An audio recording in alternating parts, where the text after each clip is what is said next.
grew up in a small town in Ohio. By small, I mean less than 5,000 people.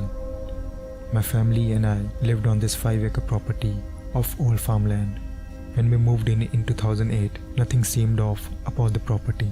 This is until we got a little bit more comfortable. My favorite part about this home was that huge towering tree house in the backyard. I remember going up there often and having conversation with someone or something, shall I say. I never can recall what they were about, but I remember them taking place. It was a little boy. I was 6 years old at the time, and I remember us being the same age. My father never told me until recently that he always had a terrible feeling from that tree house. There was a window that faced down upon the house, and he claimed to always feel watched. This was a feeling I always had as well, but never mentioned until he told me. My dad has an anger issues and would always lose his temper at me and my sister. He claims that whenever he would yell at us, then go downstairs, he would get a really evil presence of a man down there that would stalk him. This would cause him to immediately go back upstairs. In 2014, the tree house was torn down. This was my father's idea, of course.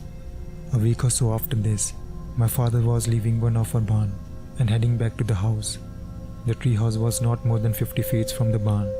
He said that as he was leaving, he turned around to lock the door and a giant black bird wing fell down in front of him. He described it was at least 15 to 20 feet long and darker than black itself. He said that he felt the wind move as it flew by him, and he even saw the feathers. He immediately sensed an extreme evil. He was tearing up as he told me this story, as he was truly frightened to his core.